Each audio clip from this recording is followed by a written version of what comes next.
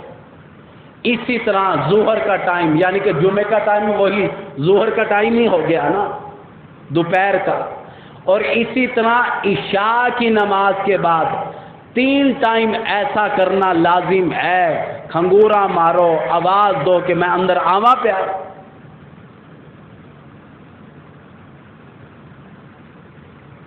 بھائی یہ ساری چیزیں تقوی کی ہے۔ پوچھا گیا سرکار سے کہ یہ 3 ٹائم یوں کیوں فرمایا؟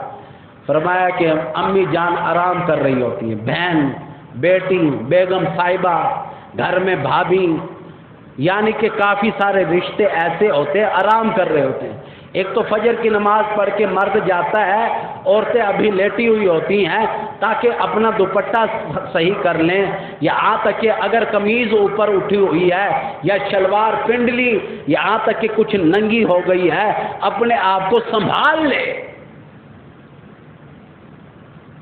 اب دیکھو، عزت کی حفاظت اللہ پاک گھر سے کرانا چاہتے ہیں۔ اسی طرح ظہر کے ٹائم، اسی طرح عشاء کے ٹائم۔ بتانا یہ چاہتا ہوں کہ بیٹی کے کمرے میں بھی آئے، دروازے پر دستک دی، فرمایا بیٹی فاطمہ رضی اللہ تعالیٰ عنہ اندر آنا چاہتا ہوں، کیا اجازت ہے؟ اللہ کا نبی اجازت مانگ کر اندر آ رہا ہے. آج یہاں تک کہ کوئی بھی خیال نہیں کرتا، چچا جان خیال نہیں کرتے، سسر خیال نہیں کرتا، یہاں تک کہ شوہر کو بھی اجازت ہے اندر اگر آئے، نہ جانے گھر والی کس حالت میں ہے، بیوی یہاں تک کہ اس کی زوجیت میں ہے، پھر بھی آرڈر ملا، یہاں تک کہ اجازت لے کر اندر کمرے میں آؤ. جا کر مفتیوں سے پوچھ لینا کہ مسئلہ یوں ہی ہے یا نہیں. پتہ ہے کہ میرے گھر میں اکیلی بیوی ہے لیکن تقوی ہی ہے. آئے ہیں کمرے میں، فرمایا بیٹی فاطمہ، ایسا محسوس ہوا کہ آپ کچھ کہنا چاہتی تھی پر کہا نہیں، یوں ہی چلی گئی. کہنے لگے کہ ابا جان مزدوری کرتے کرتے ہاتھوں کا بڑا برا حال ہو گیا ہے. آپ کے سامنے میرے ہاتھوں میں چھالے پڑ گئے، یہ گڈھے پڑ گئے، یہ میرے ہاتھوں کا کیا حال بن گیا ہے. یہاں تک کہ میرے کندھے کا چمڑا ادڑ گیا، یہاں تک کہ مشکیزہ اٹھائے پھرتی ہوں، چکی آٹے والی چلاتی ہوں. آئی تھی کوئی خادمہ مانگنے کے لیے، امام الانبیاء نے خادمہ تو نہیں دی بلکہ فرمایا بیٹی فاطمہ رضی اللہ تعالیٰ عنہ، ہر نماز کے بعد فجر کی نماز کیوں نہ ہو، ظہر کی نماز کیوں نہ ہو، عصر کی نماز کیوں نہ ہو، مغرب کی نماز کیوں نہ ہو، عشاء کی نماز کیوں نہ ہو، ہر نماز کے بعد 33 مرتبہ سبحان اللہ، 33 مرتبہ الحمدللہ اور 34 مرتبہ اللہ اکبر یہ پڑھا کرو. اللہ تمہاری مدد کرے گا، خادمہ کی ضرورت کو ہی نہیں. اسی تسبیح پڑھنے سے اللہ پاک تمہارے اندر ہمت پیدا کرے گا. اسی لیے اسے تسبیح فاطمہ کہا جاتا ہے. اچھا اور حدیث یاد آ گئی اسی پر. کیا خیال ہے؟ فروٹ مہنگا ہے، آڑو بھی لینے جاؤ. پچھلے جمعے یہاں لے کر گیا آڑو رشید آباد سے 120 روپے کلو، بڑے مشکل سے 170 روپے اس نے لگائے 1.5 کلو کے، اور جیڑے لے گھر گن کے گیا ادھے تو زیادہ آڑو خراب. سیب کو ہاتھ لگاؤ تو کل کی بات یا آج کی بات ہے، تو ہمارے قاری صاحب صادق حسین صاحب جو وہاں کے امام ہیں وہ بتا رہے تھے کہ 50 روپے سے کم سیب نہیں. حدیث شریف میں آتا ہے کہ جس کا دل کرے کہ مسجد میں آ کر میں پھل کھاؤں، پھل چر لیا کروں، کچھ فروٹ کھا لیا کروں، تو حضور کریم صلی اللہ علیہ وسلم نے فرمایا کہ اگر تمہارا غذا کا دل ہے، خاص طور پر پھل کھانے کا دل ہے، تو 33 مرتبہ سبحان اللہ اور 33 مرتبہ الحمدللہ اور 34 مرتبہ اللہ اکبر پڑھ لیا کرو. اللہ پاک تمہارے اندر وٹامن ساری طاقت پھلوں کی اندر داخل کر دیں گے. اچھا جو فروٹ کھایا میں نے، آڑو کھانے کے بعد کافی حد تک میرا حلق میں درد شروع ہو گیا. پتہ یہ چلا کہ فروٹ سارا جو ہے پٹاس لگائی جاتی ہے، پٹاس لگا لگا کر اس کا بیڑا گھر کر طاقت کی بجائے اور بیماریاں جنم لیتی. تو یہ مفت میں پھل کھانے کا مزہ مانتے نہیں ہے نا ہم، شیطان منوانے نہیں دیتا. ایک بزرگ گزرے ہیں، انہوں نے پورے رمضان المبارک میں صرف 2 چپاتیاں 2 روٹیاں کھائیں. مریدوں نے کہا کہ حضرت جی کچھ خیال کرو اپنا، پورے مہینے میں 2 روٹیاں کھائی ہیں، کمزور ہو جاؤ گے، نکاہت آ جائے گی، دبلے پتلے ہو جاؤ گے، لاغر ہو جاؤ گے، کچھ اپنا خیال کر لو. کہنے لگے تمہیں کیا معلوم ہے کہ جب میں پڑھتا ہوں نا سبحان اللہ الحمدللہ اللہ اکبر پڑھتا ہوں، میرے منہ میں پھلوں کا مزہ آتا ہے. مجھے جب اللہ کھلا دیتا ہے میں روٹی زیادہ کیوں کھاؤں؟ عقیدے کی بات ہے نا. اور مرید کہنے لگے کہ 1 مہینے میں 2 روٹیاں کھانے کے بعد بھی حضرت جی کمزور نہیں ہوئے، صحت میں خرابی نہیں آئی، بلکہ تندرست تھے۔ کیوں؟ کہ ایمان جاگا ہوا تھا۔ بات اور طرف نکل گئی، بات کر رہا تھا کہ زبان پر کنٹرول کرنا سب سے بڑی عبادت ہے۔ حدیث شریف میں آتا ہے، محمد عربی صلی اللہ تعالی علیہ وسلم نے فرمایا، او لوگو، 2 چیزوں کی ضمانت تم مجھے دے دو، میں تمہیں 1 چیز کی ضمانت دینے کے لیے تیار ہوں۔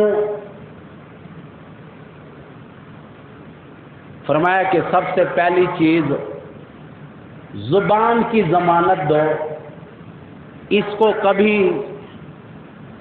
غلط استعمال نہیں کرو گے، جھوٹ نہیں بولو گے، کسی کو بد دعا نہیں دو گے، غیبت نہیں کرو گے، برائی نہیں کرو گے، یعنی کہ زبان کو کنٹرول میں رکھو گے۔ پہلی ضمانت مجھے یہ دو۔ ہے بڑا مشکل، زبان کو کنٹرول میں رکھنا، یہ تو بابا مولویوں کے بس میں نہیں۔ بڑے بڑے عالموں کو ہم دیکھتے ہیں کہ عام روٹین میں درس دینے لگیں گے تو اتنی پست آواز ہوگی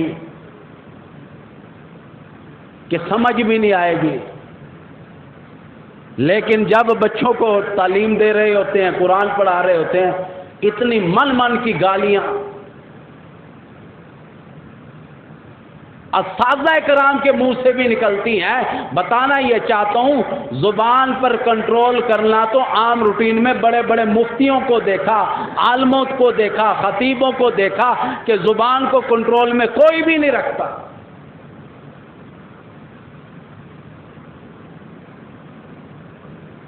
اگر زبان پر کنٹرول کیا ہے تو اللہ کے نبیوں نے کیا ہے۔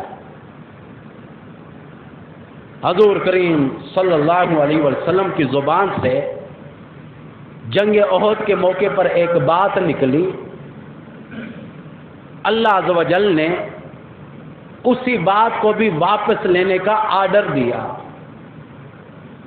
وہ بات یہ نکلی کہ آپ صلی اللہ علیہ وسلم کو جب گرائی میں گرا دیا گیا، دھکا دے دیا گیا، اونچے پہاڑ پر تھے آپ، احد کے دامن میں، پہاڑ سے نیچے گرا دیا گیا تو آپ صلی اللہ علیہ وسلم کے دندان مبارک شہید ہوئے اور آپ کا بدن لہو سے لت پت ہو گیا، بڑا لہو تھا۔ تو آپ صلی اللہ علیہ وسلم نے فرمایا کہ کفار مکہ، قریشی نے مکہ، ان کو اللہ کیسے ہدایت دے گا جو نبی کے ساتھ یہ سلوک کر رہے ہیں؟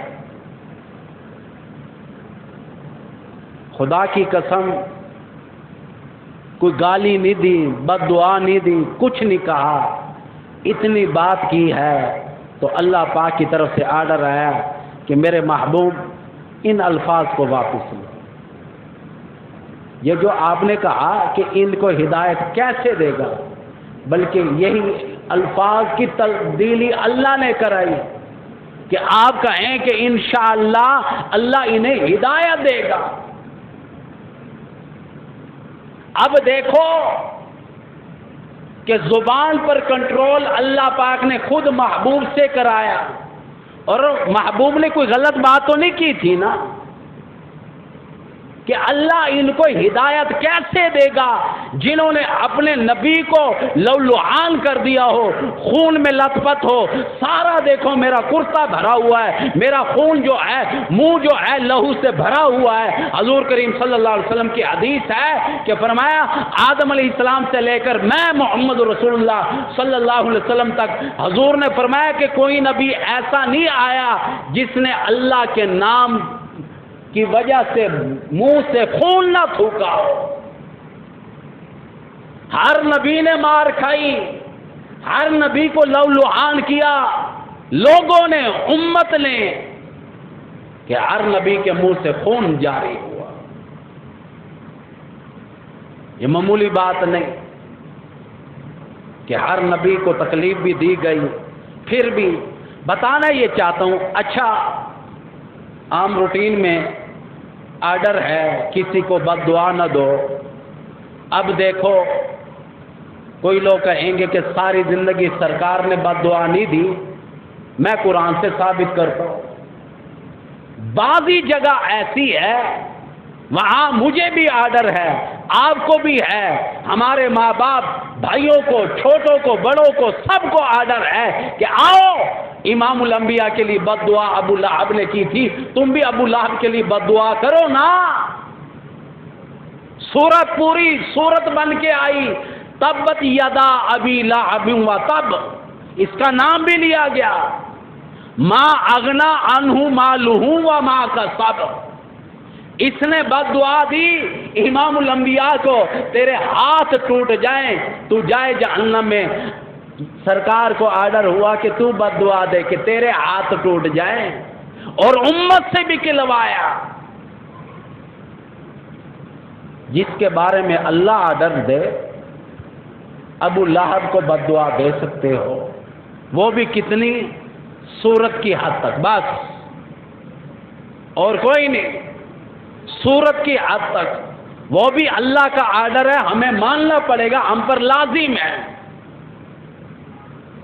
اور لعنت اللہ علی الکاذبین، میں نے خطبے میں پہلے بھی کہہ دیا کہ اللہ پاک نے لعنت دی ہے جھوٹ بولنے والوں۔ جھوٹ نہ بولا کرو، اس سے بھی کافی نقصان ہوتا ہے۔ سچ بولو، زبان پر کنٹرول رکھو۔ آج اسی موضوع کو انشاءاللہ آئندہ آنے والے جمعے میں قرآن کے اور احادیث کے ڈھیر سارے حوالے اور لے کر آؤں گا۔ اسی عنوان کو زیادہ تفصیل سے بیان بھی کرنا چاہتا ہوں۔ وہ نیت اب میری یہ بن گئی ہے کہ ماں بعض اوقات اولاد کو بد دعا دیتی ہے، اور شلا چٹ تھی میں، برباد تھی میں، اور منجا چایا آوے اور بیرو مویا آوے، ہاں یہ بد دعا دے دی، کوئی وقت سنائی کا ہوتا ہے، ہو بھی سکتا ہے ایسا۔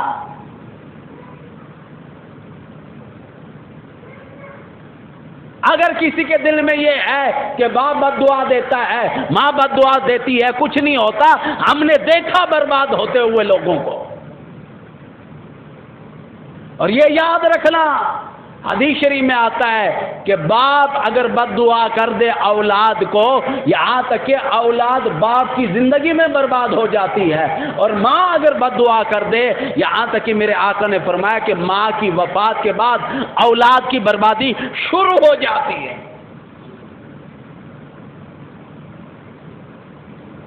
یہی عنوان آئندہ آنے والے جمعے تفصیل سے بیان کروں گا۔ آج جہاں آیا ہوں دکھ بھی بڑا پہنچا کہ قاری غلام سرور کا بیٹا، نوجوان بیٹا غلام اصغر صاحب وہ انتقال کر گئے، ایکسیڈنٹ ہوا، اور ہمارے قاری غلام سرور صاحب کے بھائی بھی، ان کے بارے میں بھی بڑا دکھ ہوا کہ ان کا نام، یہاں تک کہ اچھا بھائی کا نام اصغر ہے، بیٹے کا نام محمد لقمان ہے۔ ہاں بیٹے کا نام محمد لقمان ہے، اور جو بھائی وہ قاری بھی تھے، حافظ قرآن تھے، قاری غلام اصغر صاحب انتقال کر گئے۔ اسی طرح ان کا بھتیجا ایکسیڈنٹ میں انتقال کر گیا، اسی لیے قاری صاحب موجود بھی نہیں۔ سب سے التجا کرتا ہوں، اول آخر درود شریف، ایک مرتبہ سورہ فاتحہ، 3 مرتبہ سورہ اخلاص پڑھ لیں۔ انشاءاللہ جمعہ بھائی عثمان پڑھائیں گے۔